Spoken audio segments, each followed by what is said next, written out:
Chapitre 16. Deux penseurs matérialistes, Nietzsche et Freud. Friedrich Wilhelm Nietzsche est un philosophe allemand du XIXe siècle. L'œuvre de Nietzsche est essentiellement une critique de la culture occidentale, moderne, et de l'ensemble de ses valeurs morales. Le matérialisme conduit Nietzsche à proclamer la mort de Dieu.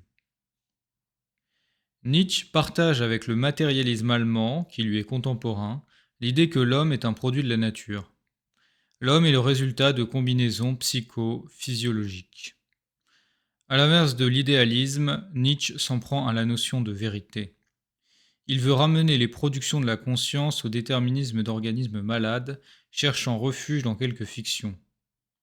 Dans La volonté de puissance, il affirme, citation, « Pour rendre possible le plus infime degré de connaissance, il a fallu que naquît un monde irréel et erroné, des êtres qui croyaient à du durable, à des individus, etc. Il a fallu d'abord que naquît un monde imaginaire, qui fût le contraire de l'éternel écoulement. » Fin de citation. La critique nietzschéenne prend pour cible la philosophie grecque, la philosophie naturelle de l'esprit, qui n'est pour lui que la production mentale de notre constitution physique. Dire que l'homme n'est que matière et n'a pas d'âme conduit à l'athéisme. Dans Ainsi parlait Zarathustra, 1883, Nietzsche affirme, citation, « Dieu est mort ». Il veut dire par là que Dieu est une idée fausse à laquelle plus personne ne croit. D'après Nietzsche, l'homme, étant un pauvre être mortel, avait inventé l'idée de Dieu, ce qui permettait à l'homme d'espérer survivre après sa mort. Ce qu'il faut remarquer, c'est que Nietzsche est mort et que Dieu est toujours là. Nietzsche développe une théorie des types. Il y a des types d'hommes qui ne se contentent pas de vouloir échapper à leurs conditions en imaginant un au-delà illusoire. Nietzsche invente un nouveau type de dépassement avec l'homme qui développe la volonté de puissance, le surhomme, qui sera surhomme dans sa vie terrestre et non plus dans l'au-delà. Le croyant est alors présenté par Nietzsche comme quelqu'un de faible qui croit aux fables. Cette affirmation est vite démentie quand on constate la force des martyrs et des saints, comme sainte Jeanne d'Arc, sainte Blandine ou sainte Maria Goretti. En morale, Nietzsche inverse les valeurs. Nietzsche développe l'idée que le christianisme est une morale d'esclave, car il vient en aide aux plus pauvres et aux faibles. C'est pourquoi Nietzsche condamne avec virulence la pitié pour les faibles et les valeurs fondées sur elles, parce qu'il estime que la pitié contrarie l'affirmation de la vie, le bonheur terrestre et la joie d'être soi. De ce fait, pour lui, la pitié est une négation de la vie. Nietzsche écrit ainsi dans l'Antéchrist, citation, « Les faibles et les ratés doivent périr, c'est le premier principe de notre charité, et on devrait les aider en cela. » Fin de citation. Nietzsche est pour des castes d'hommes supérieurs. Pour Nietzsche, le christianisme, en posant une égalité fondamentale entre les hommes, interdirait tout désir de distinction et ainsi abaisserait l'homme. Nietzsche lutte contre le sentiment de pitié qui, d'après lui, entretient la misère humaine. Au contraire, la volonté de puissance, la notion de surhomme, permet, d'après Nietzsche, le progrès de l'homme et son bonheur. Nietzsche propose donc le développement d'une citation caste composée d'hommes vivant par l'esprit. Fin de citation. Il écrit dans l'Antéchrist, citation, « Quel type d'homme doit-on élever? Doit-on vouloir? Quel type aura la plus grande valeur? Sera le plus digne de vivre, le plus certain d'un avenir ?» Fin de citation. Cela veut dire qu'il y a des gens qui sont moins dignes de vivre. Nietzsche devient fou. L'état psychologique et physiologique de Nietzsche n'est pourtant pas brillant. Nietzsche est loin d'être un surhomme, et si on avait suivi sa théorie, on aurait dû l'éliminer. Il a souffert très tôt de migraines et de dépression nerveuse. Dès l'âge de 24 ans, il obtient un congé pour raison de santé. À Turin, âgé de 45 ans, il croise un attelage dont le cocher fouette violemment le cheval. Pris de pitié, alors que sa philosophie s'oppose à toute pitié, il enlace l'enclouure du cheval et fond en larmes. C'est à ce moment-là que Nietzsche est devenu fou. Il chante et hurle sans cesse et se prend pour Napoléon. Un ami rentre dans son jeu pour le persuader de prendre le train, afin de l'amener dans un asile. On lui fait croire qu'il doit se rendre en Allemagne pour honorer des festivités données en son honneur. À la gare, Nietzsche veut faire un discours. On lui fait comprendre qu'une gare n'est pas un cadre assez digne pour un empereur. La démence durera les 10 dernières années de sa vie. Il était dans un état mental quasi végétatif. Il criait souvent « Dieu est mort et c'est nous qui l'avons tué ». Fin de citation. Nietzsche est récupéré par la propagande nazie. Il meurt en 1900. Son entourage est horrifié par ses idées. Sa mère lui reprochait de tuer Dieu. Cependant, sa sœur, Elisabeth Nietzsche, fait la promotion de l'œuvre de son frère, tout en minimisant les textes qui expriment des propos antisémites. En 1930, elle adhère au parti nazi, qui utilise la pensée de Nietzsche pour justifier le surhomme arien, l'élimination des faibles, la persécution des chrétiens, des juifs, etc.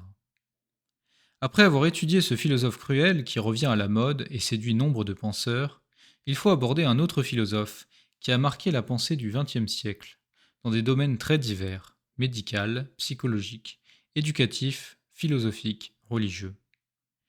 Il s'agit de Sigmund Freud. Freud est un médecin autrichien mort en 1939. Il a fondé la psychanalyse, qui souhaite traiter les maladies mentales, les troubles psychologiques, psychiatriques.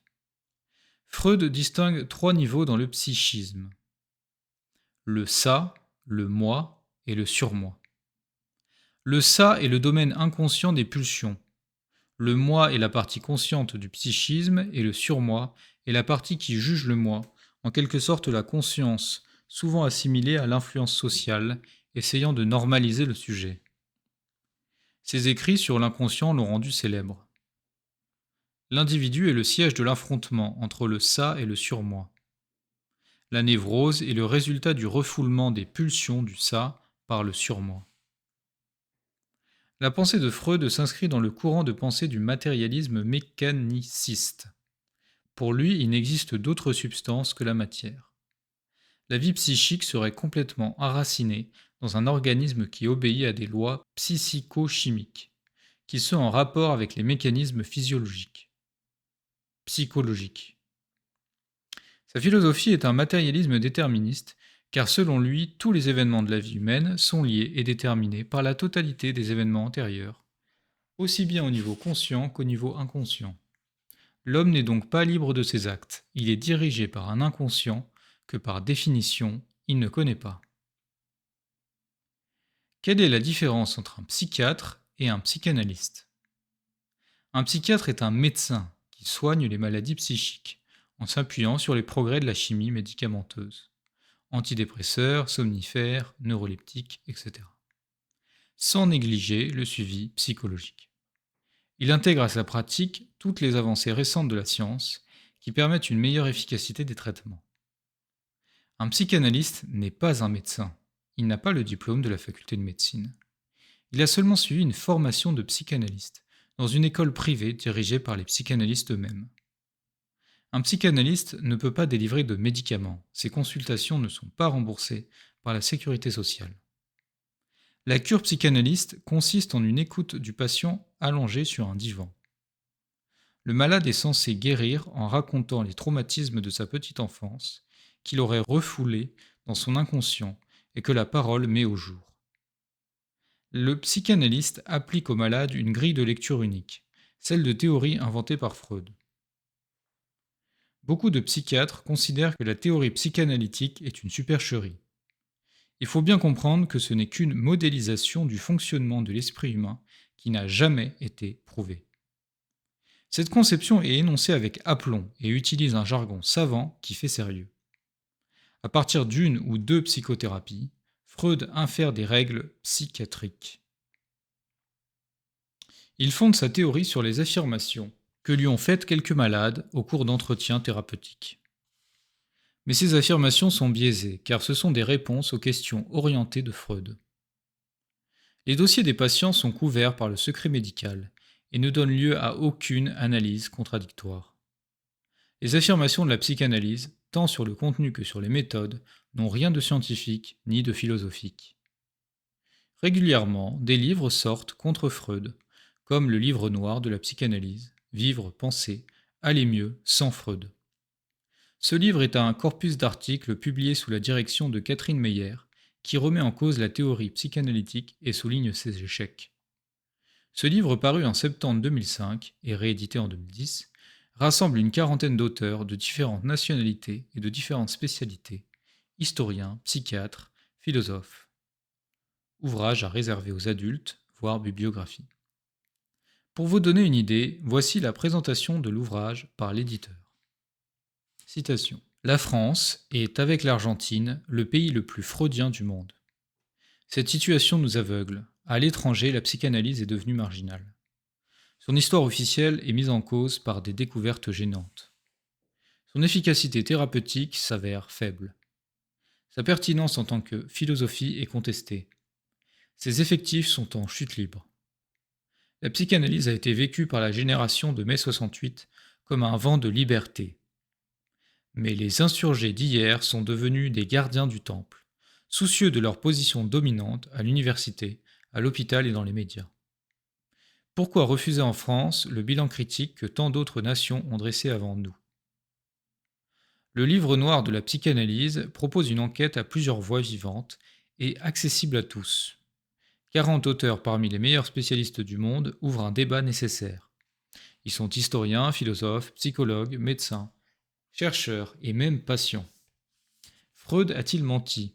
La psychanalyse guérit-elle? Est-elle la meilleure façon de comprendre ce que nous sommes? Comment éduquer nos enfants hors de la peur de mal faire? Que penser des autres thérapies? Le livre noir de la psychanalyse dresse le bilan d'un siècle de freudisme. Un ouvrage international de référence pour tous ceux qui s'intéressent à l'humain et au psychisme. Fin de citation. La quatrième partie de l'ouvrage évoque les victimes de la psychanalyse. Folie, suicide, etc. Un chapitre du docteur Jean-Jacques Desglons étudie les résultats obtenus par les psychanalystes dans le traitement de la toxicomanie. Le toxicomane pris en charge par un psychanalyste se voit proposer un traitement long et inefficace, voire destructeur psychologiquement. En effet, le patient veut des solutions, des aides, alors que le psychanalyste lui dit de raconter son enfance et n'ouvre pas la bouche. Ce n'est pas en racontant son enfance qu'on sort de la drogue. Il arrive souvent que le drogué meure au cours de la psychanalyse, alors qu'un traitement médicamenteux aurait permis un sevrage progressif et lui aurait sauvé la vie. En France, ces 20 dernières années, le docteur Desglons évalue le nombre de toxicomanes victimes de la psychanalyse à 10 000 morts. Ces malades auraient pu être sauvés par un autre traitement. Comment Freud voit-il la religion chrétienne?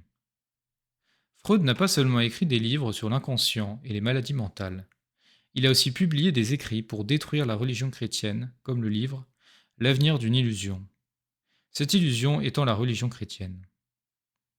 Freud, en bon matérialiste, échafaude une théorie pour dire que la religion est une illusion liée à un besoin de la figure du Père.